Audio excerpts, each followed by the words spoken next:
Hello students. In our first class we have discussed about the concepts and the importance of fundamental and derived units. So again I am revising just the little bit, you can say that fundamental quantities are the quantities which cannot be directly interrelated. Like for example, for mechanics we have taken the basic quantities, basically the mass, length and time. Similarly, for thermodynamics, we have temperature, and for current electricity, we have current. So that way we say whenever we are studying about any new quantity, like for example in mechanics we are studying about force, pressure or any other quantity, then at the same time we study about their formula also.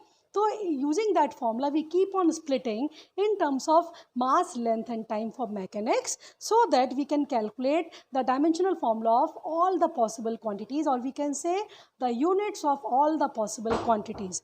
That way we don't have to learn a number of quantities with their units. Otherwise, the standard is needed for measuring any quantity for maintaining the uniformity. Say for example, for length, like we are having meter.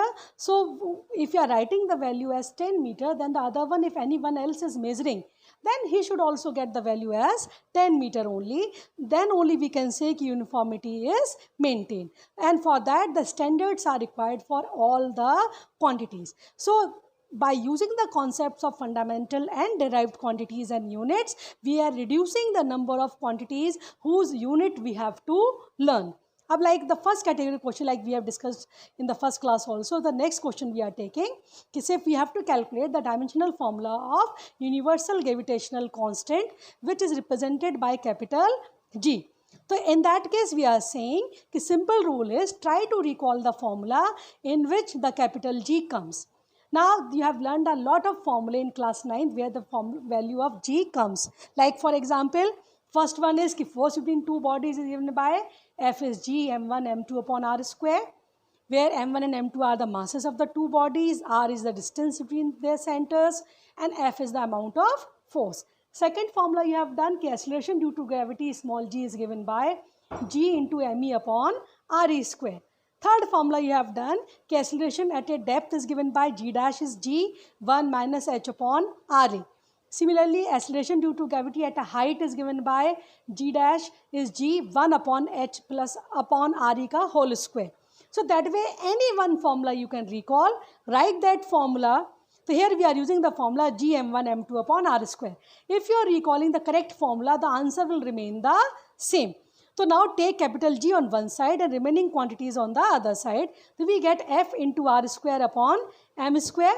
Now we expect you should know the dimensional formula of basic quantities like speed, distance, displacement, acceleration, force, so that whenever you are solving the questions, then you don't have to waste the time in calculating the dimensional formula of these basic quantities. So we get mlt minus 2 for force, mass into acceleration, into r square. R is a type of length, we are having L square, upon mass, square means m. In this case, they apply m square. So now apply the method of indices. So we get the final formula as m power minus 1 L3 t power minus 2 within the square bracket, and that is the dimensional formula of gravitational constant, universal gravitational constant. Say same way we have to calculate the, say for example, the dimensional formula of resistance. So you know resistance is by Ohm's law V upon I. We can say कि by definition of potential is the work done in moving a charge from one point to another, because V can be potential difference or V can be the potential at a point, because here we are dealing with units basically, and for both the unit is volt. So now for work we are splitting force into distance, we have force into displacement, you can say, upon current. The amount of charge is there because we can say this I. So V upon I is there. So in this case W upon Q, the Q we are writing I into T. So we get overall value as F into L upon I square into T. So we get M L2 T minus 2 for the numerator. And the fundament means the symbol for current we take capital A. So A square T. T power 1. So after solving we get the value as M L2 T power minus 3 A power minus 2. So that is the overall dimensional formula of resistance. Now the next thing is, give me the next category of questions. For that we are having principle of homogeneity. It simply says, means the basic rule, like maybe when you hear this name, it appears as if you are going to learn something complicated.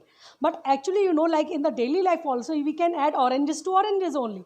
Like if you are having 2 oranges and 3 mangoes, you cannot say you are having 5 oranges. We can say 2 oranges and 3 mangoes separately we will say. The same way we are saying, if we are adding or subtracting 2 terms, then the dimensional formula of the 2 terms should be the same. Similarly, if you are having any equation, then the overall dimensional formula of left hand side and the right hand side should be same. So these are the basic rules which we are applying in the daily life also. So now the next category of question can be where we have to find out the dimensional formula of any unknown quantity given any equation. So we will solve those questions in the next video.